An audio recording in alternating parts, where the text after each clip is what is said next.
අයිබෝවන් සම්මා සම්බුදු සරණයි සුපින්නත් ඔබ හැම දිනාටම අද 2020 වසරේ අගෝස්තු මාසයේ 27 වෙනිදා වාසනාවන්ත බ්‍රහස්පතින්දා දවසක් උදා වුණා මේ අලුත් දවසේ නැවුම් දවසේ ඔබ හැම දිනාගේම සුවයහපත් ප්‍රාර්ථනාවන් ඉටු වෙන්නට කියලා ප්‍රාර්ථනා කරගෙන අපි පින්බරු දැසන වැඩසටහන ආරම්භ කරනවා. අද ඉතාමත්ම වැදගත් කළගුණ සැලකීමක් සිදු කරන්නයි හදන්නේ.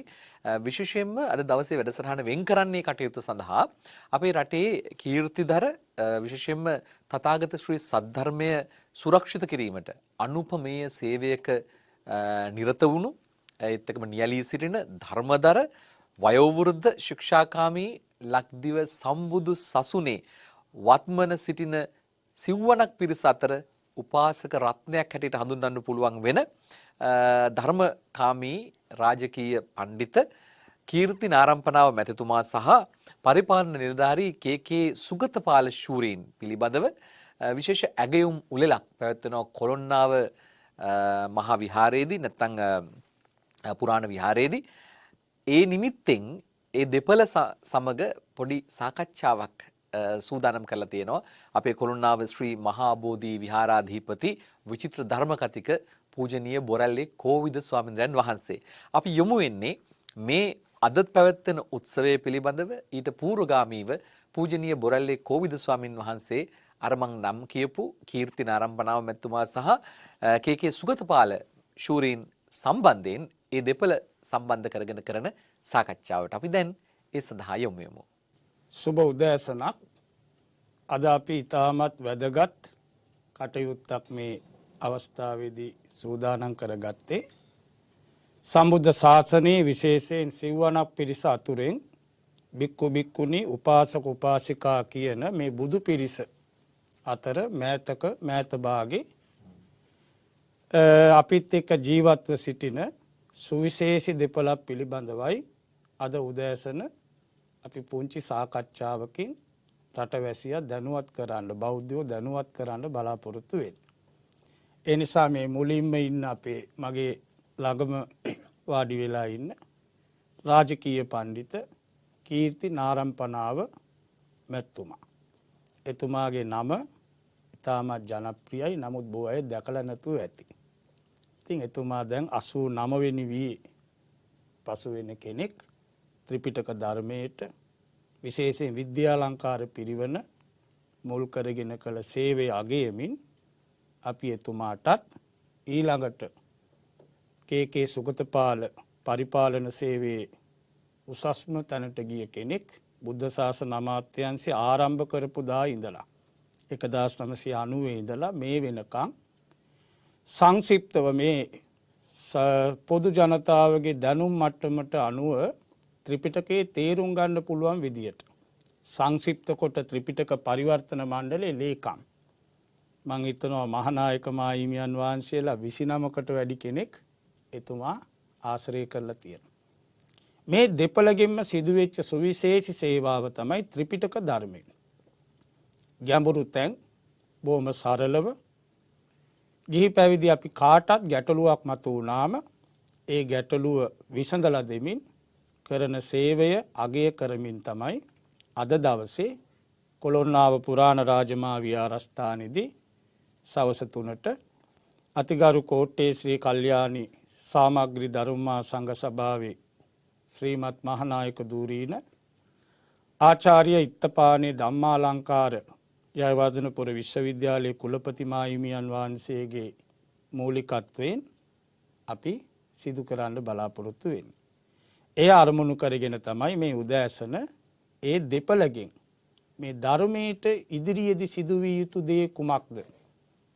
ඒ පිළිබඳ කෙටියෙන් මොකද මේ දෙන්නම ත්‍රිපිටකයේ පිළිබඳ පූර්ණ කියන්නත් බෑ. නමුත් අද කාලේ ඉන්න විද්වත් පිරිස අතරින් බලද්දී පුදුම දැනුමක් තියෙන දෙපළක් වයසට ගියත් තාමත් යම්කිසි ගැටලුවක් අපි ඉදිරිපත් කළොත් ඒක සූත්‍ර පිටකයේ තියෙන ක්‍රමයට අටුවාවේ තියෙන පිළිවෙලකට විස්තර කරලා දීමේ ශක්තිය නිපුණතාවය මේ දෙපළ ළඟම තියෙනවා. ඒ නිසා මම මුලින් කැමති අපේ නාරම්පනාව මහත්මයා හඳුන්ලා දීලා එතුමාගේ ජීවිතේ මේ සංඝ රත්නය ඇසුරු කිරීමත් ධර්මය ඉගෙන ගන්න තිබිච්ච ආසාවත් ඒ ඉගෙනගත්ත ධර්මය කෙසේද තමන්ගේ ජීවිතය තුළින් මේ ඉදිරියට පවත්වාගෙන යන්න අප කළ යුතු දේ කුමක්ද කියන එක පිළිබඳ ඉතාමත් කෙටියෙන් එතුමාට කැමති විදියකට අපි ආරාධනා කරනවා පොඩි ඇඳින්වීමක් කරන්න. අවසරයි. හැඳින්වීම පුංචි වුණාට ඊට අන්තර්ගත කළ විෂයපතේ බොහොම විශාල එකක්. ඒ නිසා මේ අපට ලැබිච්ච කාලය තුල අපි දෙතුන් දෙනා මේ පිළිසඳරේ යෙදුනට මේක ගැඹුරින් සාකච්ඡා කළ යුතු කාරණයක්. අද උගතුන් අතර බොහෝම සාකච්ඡා වෙමින් පවතින කාරණයක්. ධර්මයේ පිළිබඳව සමාජයේ අද පවත්නා ආකල්ප පැවතුම් වැඩපිළිවෙළවල් අනුව බැලුවාම අපි මේ ධර්මය ආරක්ෂා කරගන්නේ ව්‍යාප්ත කරගන්නේ ඒ වගේම ජනතාව අතර ප්‍රගුණ කරවන්නේ කොයි ආකාරයෙන්ද කියන බව ගැඹුරින් සලකා බැලිය යුතු කාලයකයි අපි ජීවත් වෙන්නේ. නවීන ලෝකේ නව තාක්ෂණය ඔස්සේ 20 වෙනි සියවසේ ජීවත් වෙන අපට මුහුණ පාන්නට සිද්ධ වෙලා තියෙන තත්ත්වයන් ඊටම ගැඹුරුයි ඒ වගේම පුළුල්. ඒ නිසා ඒවා සියල්ලම අපේ හාමුදුරනේ මේ ප්‍රශ්න බවට අදපත් වෙලා තියෙනවා. ඉතින් මේ සේරම කොහොමද පවත්වා ගන්නේ කියන එකට පිළිතුරු සැපයීම ඊටම දුෂ්කර කාරණයක්. දැන් ඒ කාලේ 50 ගණන් දිහා බලමුකෝ. එදාට වඩා අද මේ ධර්මයේ බොහොම සුලභයි. නමුත් ගැටලු වැඩි. ඒක ඔබතුමා කොහොමද දකින්නේ? ඒක මම දකින්නේ මම ඉගෙනගත්තු පිළිවෙලත් මම වැඩ කළපු පිළිවෙලත් මට උපදෙස් ලබාගත්තු පිළිවෙලවලුත් අනුව මට දෙන්න පුළුවන් කෙටිම උත්තරේ තමයි ප්‍රතිරූපතාව උඩයි ඕක රඳා පවතින්නේ. ප්‍රතිරූපතාව කියලා කියන්නේ ගැළපෙන තත්ත්වයේ සුදුසුකම. යම් දෙයක වගකීම බාර ගන්නට ඕනන්නේ ඒක අපිට කල්තිය හොයන්න පුළුවන් කමක් නැහැ. ඒ දෙයට සුදුසුකම් පුද්ගලයා ලබලා තියෙන මිම්මට අනුවයි. බුදුරජාණන් වහන්සේ පවා දේශනා කරලා තියෙන්නේ ප්‍රතිරූප දේශ වාස. ගැළපෙන ප්‍රදේශයකම ජීවත් වෙන්න ඕන මිනිසුන්ගේ ජීවිතය අංග සම්පූර්ණව පවත්වාගෙන යන්න කියන එක. ඒක දේශය ඒ විදිහට පාරිසරික බලපෑමක් වෙන්න වගේම පුජ්‍යලයාගේ ඔහු කරන ඔහු බැඳෙන ඔහු සම්බන්ධ වී පවතින වැඩ කටයුතු පරම්පරාවත් එක්ක කල්පනා කරලා බලන්න ඕන ඔහුගේ ප්‍රතිරූපතාව හෙවත් ගැළපීම අර වැඩේට. මේක මෙච්චර ගැඹුරට කතා නොකරුවට අපේ හාමුදුරුවනේ මේ අර ගැළපෙන බවක් තියෙන්න ඕන කියන කෙටි අදහස තමයි ඔකේ තියෙන්නේ. ප්‍රතිරූපතාව කියන ගැඹුරු වචනෙන් උගන්වන්නේ දෙයක් කිරීමට ඔහු තුල තියෙන සුදුසුකම්. බොහෝ විට නුසුදුසුන් අතට යම් යම් වැඩ පත්වීම නිසා වගකීම් පැවරෙන නිසාම සිදුවිය හැකි පාඩු අලාභ හා නරක දිශාවල් බොහොම වැඩි වෙන්න පුළුවන්. ඉතාමත් කදිම තැනක් සුගතපාල මහත්තයට 1990 පටන් ගන්නවා බුද්ධ ශාසන අමාත්‍යාංශය නේද? එතකොට මේ පටන් ගත්ත වෙලාවේ තමයි මේ ත්‍රිපිටකය කෙටියෙන් සංක්ෂිප්ත වශයෙන් දැන් මේ තුමා කියපු ප්‍රතිරූප කතාව ඔකට හරියට ගැලපෙනවා. එතනදී තෝරගත්තේ මේ ධර්මයේ පිළිබඳ විශාරද දැනුමක් තියෙන ඒ ත්‍රිපිටකේ සරල බසින් දෙන්න පුළුවන් පිරිසක්. එතකොට ඒව අපි සරලව ලිව්වත් දැන් විකෘති වෙනවා නේද? යම් තැන්වලදී දැන් බුදුහාඳුරු ලංකාවේ උපන්නා කියලා මතයක්. අර අනිච්ච කියන වචනය අල්ලගෙන කරන මතයක්.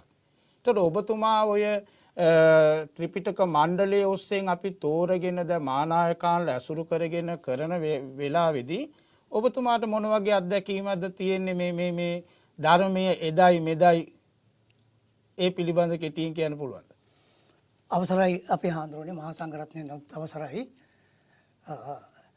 ඔබ වහන්සේගේ හඳුන්වා දීමේදී කියවිච්ච කාරණයක් තමයි මේ ශාසනය තුල සිව්වණක් පිරිසක් ඉන්නවා කියන අදහස. නමුත් ත්‍රිපිටකයේ පුරා බුදුරජාණන් වහන්සේගේ දේශනාවල හැමතිස්සෙම කියවෙන්නේ මහණෙනි ආදී වශයෙන් තමයි ආමන්ත්‍රණය කෙරෙන්නේ. මේ පිළිබඳව අටුවාව දක්වනවා මේ ශාසනයේ විපුල ප්‍රයෝජන ලබා ගන්න පුළුවන් පළමුවෙනි පිරිස මහණුන් බවයි එහිලා සඳහන් කරන්නේ. ඒ හැමතීම තුල කිසිසේත් අව탁සේරුවක් කරලා නැහැ බුදුරජාණන් වහන්සේ විසින් ඊළඟ භික්ෂුණී සහ උපාසක උපාසිකා කියන ත්‍රිවිධ පිරිස පිළිබඳව. මේ ශාසනයේ විපුල ප්‍රයෝජනයක් ඉක්මන් කොට සසරින් එගොඩ වෙන්න පුළුවන් ප්‍රධාන පිරිස තමයි භික්ෂුන් වහන්සේලා වශයෙන් මහන්නේ කියලා ඇමතුවේ. ඒක උන්වහන්සේලාට විතරක් නෙවෙයි අපි මේ සතර පිරිසටම අයිති වෙන ආකාරයේ ධර්මයක් තමයි බුදුරජාණන් වහන්සේ දේශනා කරලා තියෙන්නේ 45 වසක් පුරා. ඒ 45 වසක් පුරා දේශනා කරපු ඒ ධර්මය මේ වෙනකොට අවුරුදු 2564ක් ගත වෙලා තිනවා බුදුහාඳුර පෙරණිවන් පාලා. ඒ කාලය තුල මේ ධර්මය ආරක්ෂා කරගෙන ආවේ මේ ඒ කාලවල බිහි වෙච්ච යුග පුරුෂයෝ විසින්. යුග පුරුෂයෝ වශයෙන් සැලකෙන කොටත් භික්ෂුන් වහන්සේලා තමයි මූලිකත්වය ගන්නෙ. ඒ නිසා මේ ධර්මයේ ඉදිරිපත් කළ තියෙන සියලු කරුණු සම්පූර්ණණය කරලා බැලුවොත් එහෙම මිනිස්සෙගේ ජීවිතයකට බලපාන ඕනෑම ප්‍රශ්නයකට පිළිතුරු මේ ත්‍රිපිටකයේ තුල තියෙනවා. ඒ නිසා මේ ත්‍රිපිටක ධර්මයට ලං වෙච්ච තරමට තමයි පුළුවන්කම තිබෙන්නේ දුකෙන් මිදෙන්නත් සසර දුකෙන් මිදෙන්නත් මෙලොව සැප ලබන්නත් සියල්ලක්ම. ඒ නිසා අපේ ආම්ද්‍රෝ මතක් කළ විදිහට ස්වාමීන් වහන්සේ මතක් කළ විදිහට මේ ත්‍රිපිටක ධර්මය එදා පටන් මේ වෙනතුරු ආරක්ෂා කරගෙන ආපු ඒ යුග පුරුෂයෝ තමයි මේ රටේ භික්ෂුන් වහන්සේලා. උන්වහන්සේලා නැත්තම් අපි මේ නුවෙක් පාට වර්ණ ඇඳුම් අඳින දරුවන් පෝෂණය කරන අමුවන් සමග ජීවත් වෙන ගිහියන්ට බෑ වැඩේ කරන්න. නමුත් උන්වහන්සේලා ඒ රැකගෙන ආපු ධර්මයේ මේ වෙනකොට අපේ ස්වාමින් වහන්සේ මතක් කළ විදිහට මේ වෙනකොට විශාල වෙනසක් තත්ත්වයක් ඇති වෙලා තිබෙනවා. බුද්ධ ජයන්ති 2500 බුද්ධ ජයන්තිය වෙනුවෙන් එවකට තිබිච්ච රජයේ මූලිකත්වයෙන් සහ බෞද්ධ බල මණ්ඩලයේ මෙහෙයවීමෙන් 1955 බුද්ධ ජයන්ති ග්‍රන්ථ මාලාව ලියන්න පටන් ගත්තා.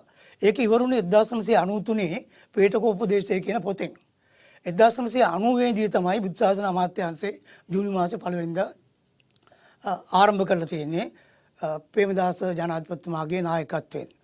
ඒ විදිහට ගත්තාම ඒ අවුරුදු 37ක් විතර කාලයක් පුරා මේ ත්‍රිපිටකය ලියාගෙන ආපු අපේ මහා පඬිවරු උගත් භික්ෂුන් වහන්සේලා වියත් නැනවත් ගුණවත් සිල්වත් භික්ෂුන් වහන්සේලා උන්වහන්සේලා විසින් මේ ධර්මයේ ඊ타ත්ම ඕනෑකමින් ආරක්ෂා වෙන පරිදි කිසිදු වචනයකට ගැටලුවක් නොවන පරිදි මේක ග්‍රන්ථාරූඪ කරලා පොත් 57ක් වශයෙන් ඉදිරිපත් කළා.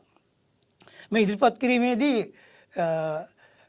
එවකට තිබිච්ච භාෂා දැනීම අනුව ගත්තාම අද වුණත් සමහර අයත් කියනවා පේනවා මේ පාලි පිටුවයි සිංහල පිටුවයි ඒ බුද්ධ ජයන්ති පොත්වල එක පිටුවේ තියෙන්නේ.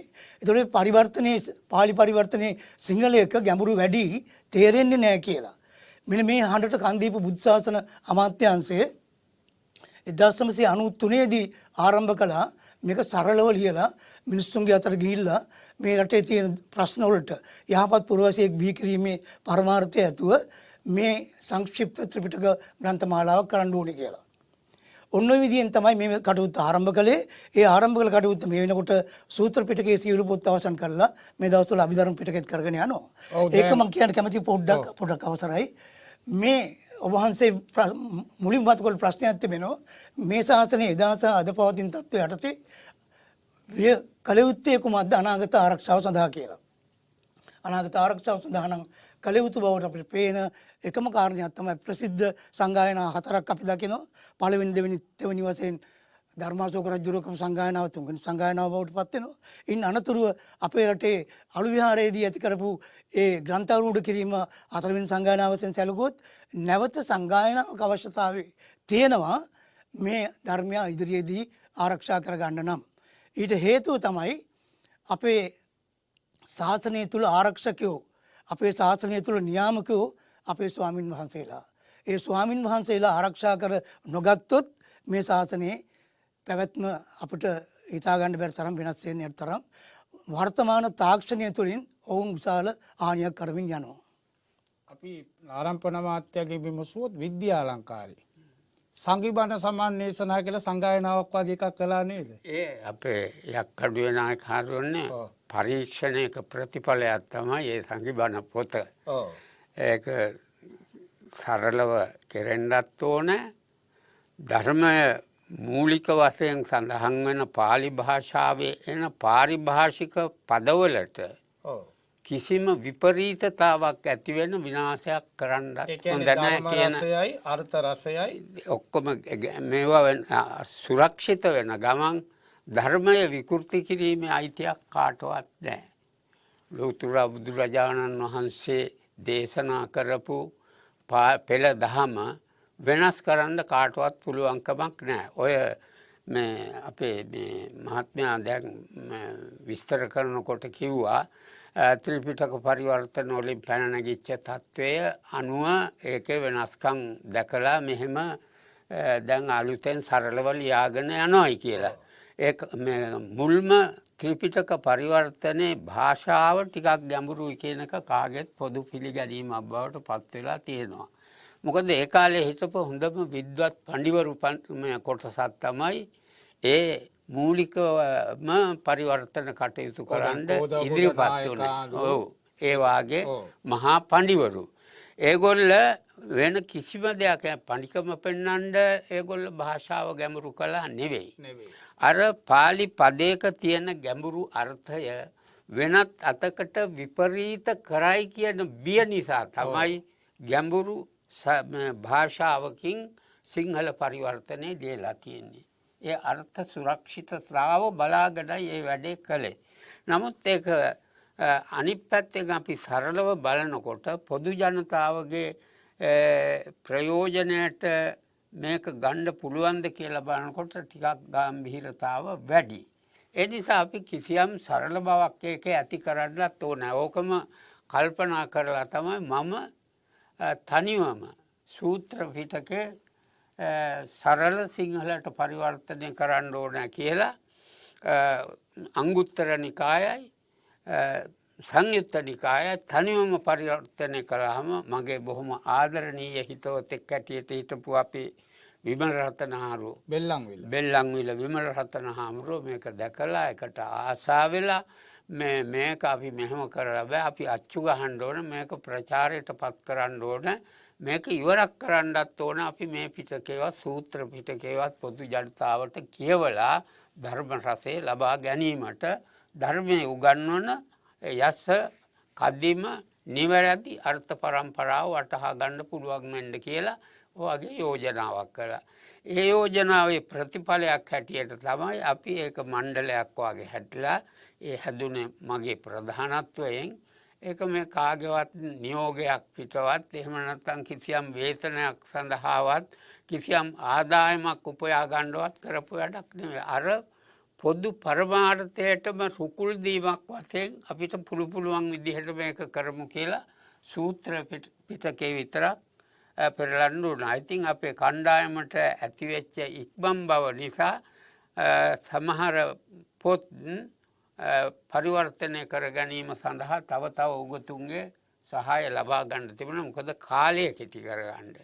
ඒ නිසා ඒකට තවත් කීප පළක් සම්බන්ධ වුණා මිස නැත්තම් අපේ මූලික සම්බන්ධතාව සහ ඉදිරිපත් වීම ඇතුව තමයි සූත්‍ර පිටකය ඒක සම්පූර්ණ කරලා තියෙන්නේ.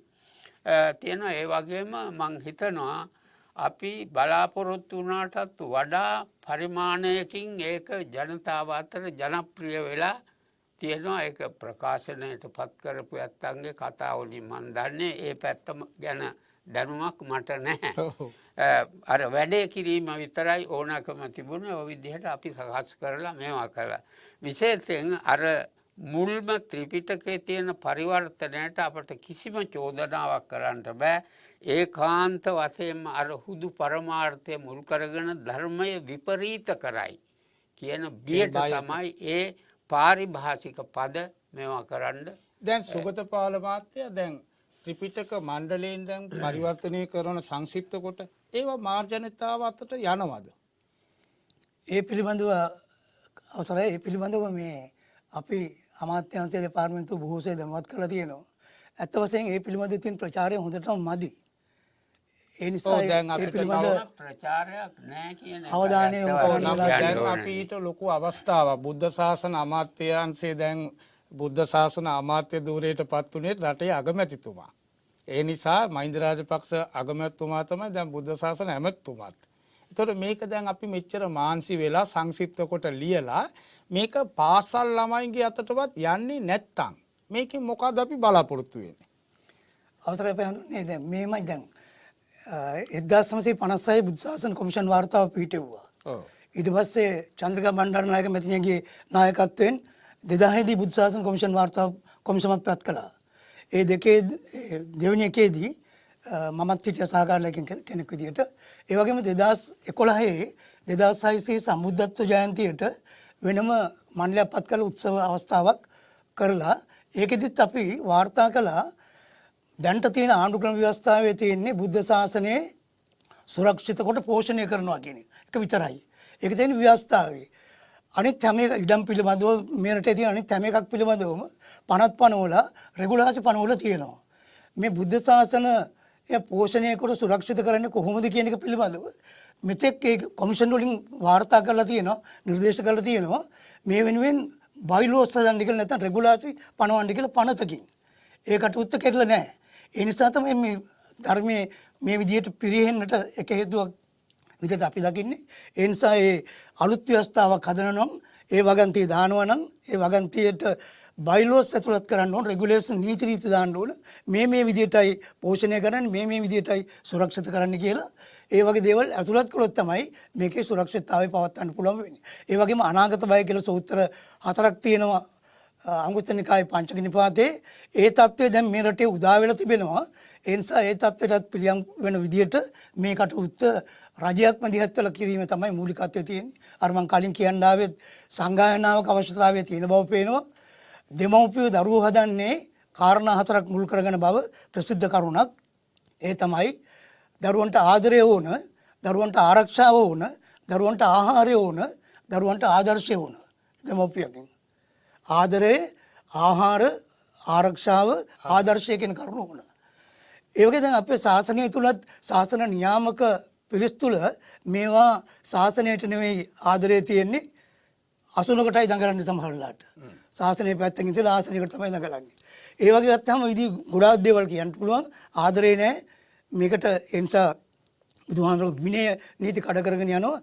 ඒ වගේම බුදුහාමුදුරන්ගේ දේශනාව අනුව ආන්දරු කෙනෙක් දැක්කහම නැවත නැවත දකින්නට පුළුවන් විනීත පැවතුම් ඇති, ගති පැවතුම් ඇති කෙනෙක් විදිහට දකින්න ඕනේ කියලා කියන්නේ. ඒ අනුව ඒ தත්ත්වෙත් ආදර්ශෙත් අඩු වෙලා තියෙනවා. නිසා ඒ පැත්තෙන් දිනු කරගත්තොත් මේ ශාසනය ආරක්ෂා කරගන්න පුළුවන්කම තියෙන බවයි මට කියන්න තියෙන්නේ. අපේ ඕකොටම ආරම්භන මාත්‍ය මොකද්ද කියන්න කැමති? දැන් සුගතපාල මාත්‍ය කියපු දෙයි.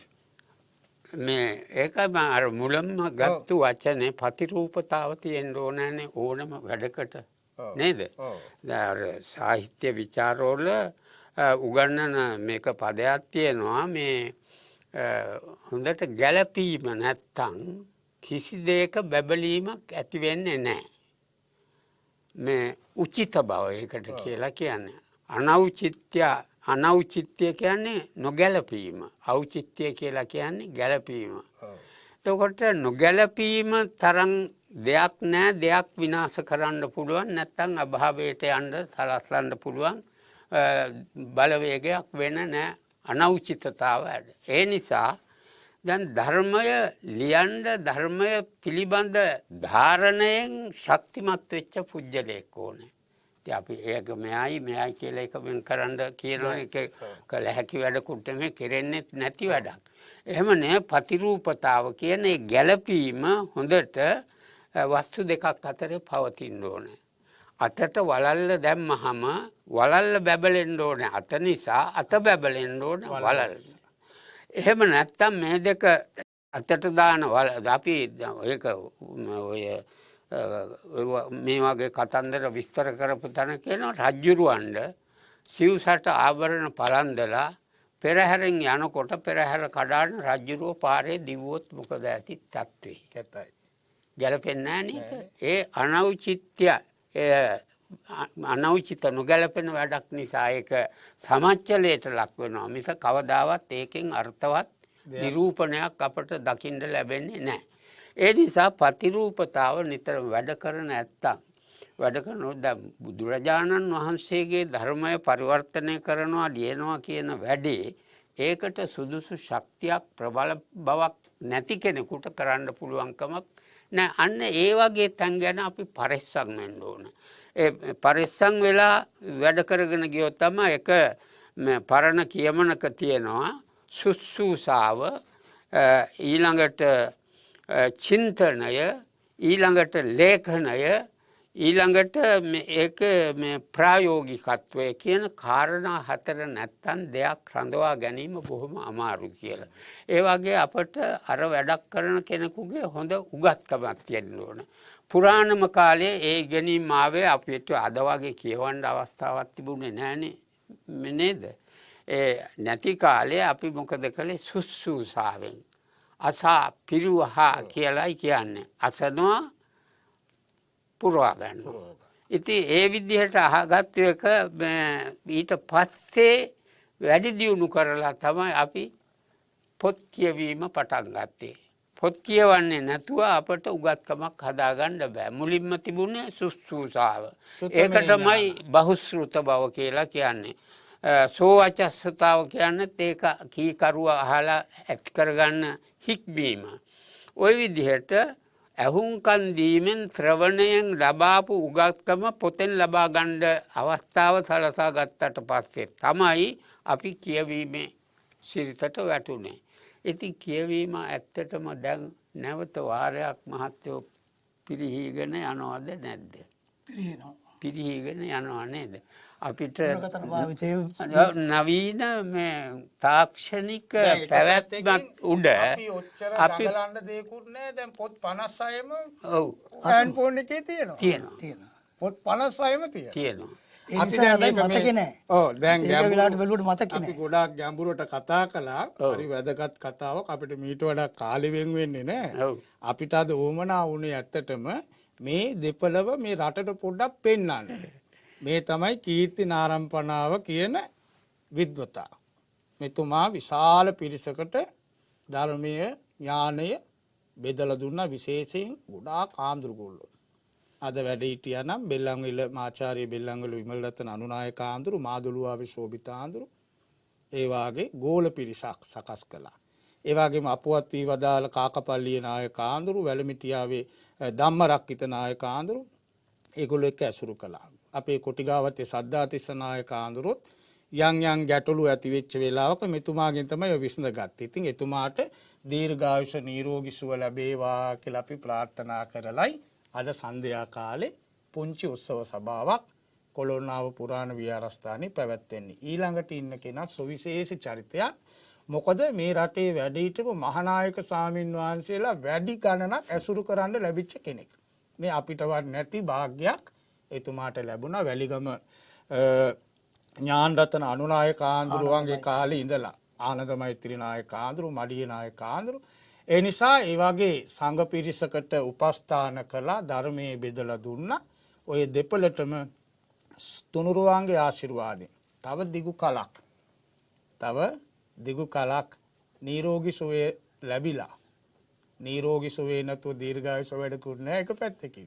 ඒ දෙකම S2 වාගේ ওই දෙපළට ලැබේවා කියලා අපි ප්‍රාර්ථනා කරන ගමන් අපේ නාලිකාවට වර්තමාන විහාරාධිපතින් වහන්සේටත් අපි පුණ්‍යානුමෝදනා කරනවා. සැමට තෙරුවන් සරණයි. හොඳයි.